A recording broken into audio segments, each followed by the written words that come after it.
Okay. Hi, I'm Jerica. This is Dee, and we are AIA financial planners. And for today, we are going to eat some nachos while discussing educational plans. So we're gonna bond over the educational fund that Je needs for her kid, Jessie. Jessie. So, a background about me. I'm Jerica. I'm 27 years old, and I have 2 kids. I'm also a single mom, so... So, you know, so for like single moms or like solo parents here who want to save up for their child's education, yeah, this video is for you.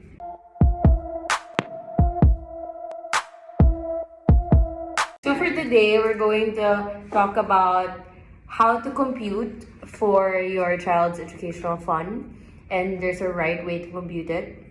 And then second, we're going to show you a program where you can, invest your hard-earned income for an educational plan for your kids. Ayan. So the first step is really to identify where do you want to send them. If it's gonna be an international school abroad, how much will that cost? So what we need to know here is the amount of the tuition fee for that ideal school. Yeah, I think specifically Ateneo and we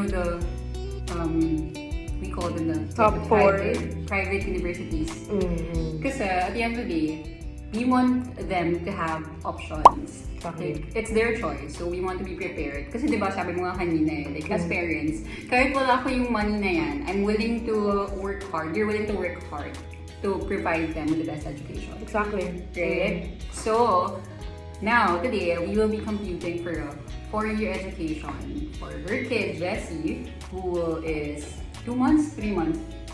8 months na siya. 8 months na siya. 4 months ago. 8 months na siya. So, 8 months na yung anak ko. Okay, so you will be computing for your college education in 18 years. Yes. Alright, so our first step is identifying the school, and the school that I want for her is for Ateneo. Which has an annual tuition fee of 220,000. 220,000. Yeah. Kasi 110,000 per SEM. Yes. So if you want to learn more about like the tuition fees, you can go to education.ph. So that's where we got our information. For this year, it's 110 per SEM.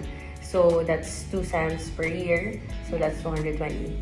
So there's this app actually. It's called Easy Calculators. So it's basically the time value of money calculator. Yeah. So we'll teach you how to use it. Put it in so our that, background. Like. Yes. So we'll teach you how to use it so that you can plan for your goals and for your kids' education funding in the next coming years. Yeah. Or you can just talk to a financial planner like us. So we can compute it for you, and we can help you achieve that goal of having or securing your child's educational fund. Once you've identified like the amount of the tuition fee, right? So it's 220,000. Yes. Right? So it increases about 8% per year. So payments 220, and then the annual rate of increase is about 8%, and then that's 4 years of college. So the future value of that, so it's 1.70, 1,070,000.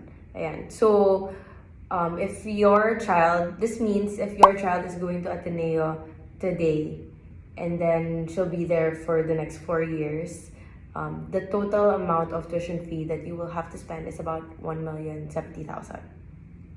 So now what we're going to do, we're going to compute for the future value of this 1 million. So if Jessie is now 18 years old, pagkano tong 1 million na to, the future value of it. So what we'll do is 1 million. So the 1 million is the present value, right? So the future value of this 1 million is 4.2. So about 4.3 million. So this means that by the time Jessie is 18 years old, Jerica needs to prepare 4.2 million or 4.3 million to be able to send her To Ateneo for a 4-year college education. So our next step is how are we going to plan for this 4.2 million? So what are our options? So of course, when we're talking about the returns, investing it in stocks, for example, Is an option. is also an option. And there's also, so number one would be stocks. Savings in the bank Savings account. in a bank account. You can also choose to diversify your investments and put it somewhere that's guaranteed so that at least you have the floor to your investments. Diba? Kasi the higher the risk, the higher the reward. So, in case that the stocks that you pick doesn't pan out, at least yung guaranteed investments mo can be your floor in terms of the losses. So that would be your high-yielding savings bank. That can also be your time deposit or an endowment plan. And then you can also put it in a VUL. So in terms of VUL, I agree that in terms of the returns versus stocks, for example, or other financial vehicles, you wouldn't earn much with the VUL in comparison with the other financial vehicles. But then, if you really come to think about it, like 18 years, it's such a long time. And so much can happen in 18 years. So much can happen in a day.